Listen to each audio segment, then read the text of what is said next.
Pour travailler sur un projet collaboratif qui dépasse le cadre de frontières ou qui mobilise des équipes qui sont à distance les unes des autres, il faut comprendre et maîtriser particulièrement la dynamique de groupe.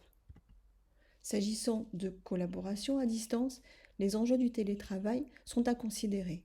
Travailler de manière agile et itérative, construire ensemble, identifier les rôles de chacun dans la chaîne de fabrication, de l'idéation jusqu'à l'impression ou la mise en ligne, développer une démarche d'atelier, de workshop et aborder ensemble les phases de discovery, on comprend le problème, les phases d'idéation, générer l'idée, la décider ensemble, identifier les personas visés par la création, le qui fait quoi, créer un scénario des illustrations et concevoir des créations dérivées éventuellement pour la promotion et la diffusion.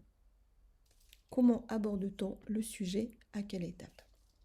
Le groupe va avoir plusieurs fonctions. Partager de l'information, s'entraider, créer ensemble, mettre en œuvre des collaborations, on parle d'intelligence collective, gagner collectivement en compétences. Et les ressorts d'un groupe qui marche sont les suivants: un cadre clair et partagé, un plan de travail, des objectifs, une attention particulière et permanente aux contributions et à la participation de chacun, une démarche d'inclusion, une bonne affectation des rôles, un climat d'empathie, d'écoute, propice à la communication interpersonnelle et le respect des identités et des talents. Rappelons pour commencer ce qu'est la raison d'être d'un groupe. La raison d'être d'un groupe, c'est la façon dont il entend jouer un rôle dans le projet. Cette notion prend plusieurs formes au sens général. Le groupe peut collaborer dans un objectif collectif qui repose sur des valeurs fortes et qui dépasse son objectif direct. C'est par exemple un groupe politique, un mouvement d'idées. Le groupe peut collaborer dans l'intérêt d'une communauté. C'est par exemple un groupe d'échange ou un réseau d'anciens élèves. Le groupe peut collaborer pour créer un être collectif et s'associer pour faire ensemble. C'est par exemple une communauté de projets qui crée du lien.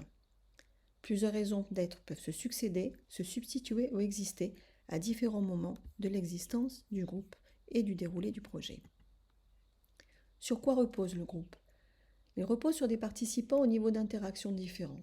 Les inactifs qui peuvent être membres du groupe et de la communauté mais n'interviennent pas. Les observateurs qui sont les plus nombreux, ils sont attentifs, ce sont souvent les ambassadeurs du projet sur lesquels ils peuvent communiquer. Il faut les considérer comme susceptibles de passer au statut d'actifs. Les actifs ou réactifs, ils réagissent quand ils sont sollicités. Et enfin, les proactifs, ce sont les plus actifs mais en petit nombre. Nous vous suggérons de mettre en place dans vos groupes de travail des facilitateurs et des référents qui vont avoir pour fonction d'animer ce groupe.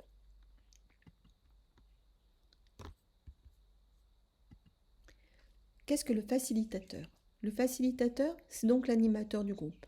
Il est choisi en fonction de sa capacité d'observer, d'impliquer, de relancer l'activité du groupe de travail. Ce n'est pas un expert de l'animation ou de la BD nécessairement, ni même de la création graphique, mais il est reconnu par le groupe qui lui confie cette tâche. Il est garant des engagements du groupe vis-à-vis de la communauté de projet, il est empathique et attentif, il est proactif et capable d'initiative, il est organisé. Les référents, ce sont les membres du groupe qui vont représenter les équipes identifiées par leurs tâches, c'est-à-dire les illustrateurs, les scénaristes, les coloristes, les développeurs, les maquettistes et autres. Ils sont le lien entre les facilitateurs et les membres de l'équipe désignée. Les membres des équipes sont des actifs et des observateurs répartis en tâches qui répondent aux sollicitations des référents.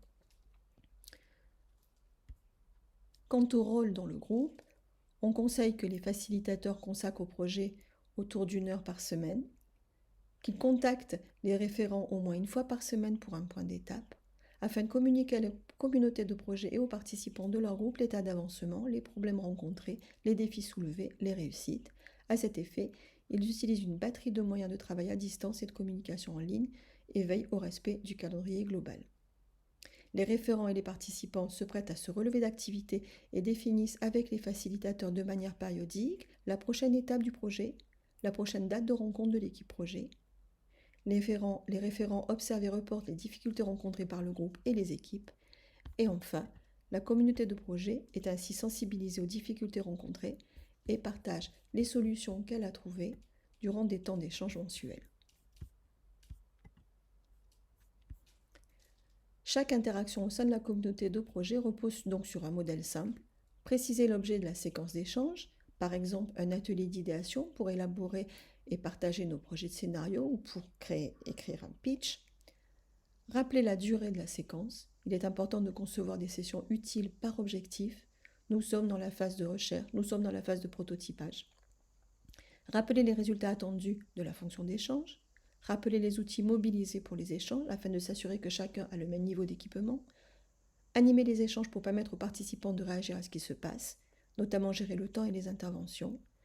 Finir la séquence en demandant aux participants leurs attentes pour la prochaine session, idéalement leur proposer en tour de table à chacun de conclure la séquence. 2 petits outils pour ce faire et pour aborder quels sont les points chauds de l'animation. Il faut synchroniser ces actions avec celles des autres groupes et équipes chaque fois que possible. En télétravail, il est impératif de garder le même niveau d'information, de se tenir au courant des sujets des autres, de voir leurs projets avancer. Il faut communiquer avec les membres des équipes et du groupe au plus près des besoins pour rester concret, efficace et progresser ensemble. Nous vous proposons les Hello Morning. C'est un petit point de 10 minutes maximum qui réunit tout le groupe en début de journée et où chacun rappelle ce sur quoi il travaille, peut poser des questions et demander de l'aide au groupe.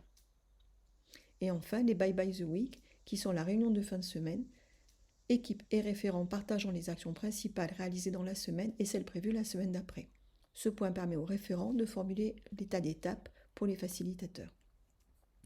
Dans tous les cas de figure, il est important de veiller à ne pas se disperser et notamment d'éviter l'engorgement de l'email. Il faut privilégier l'instantané pour résoudre un problème, pour demander un avis.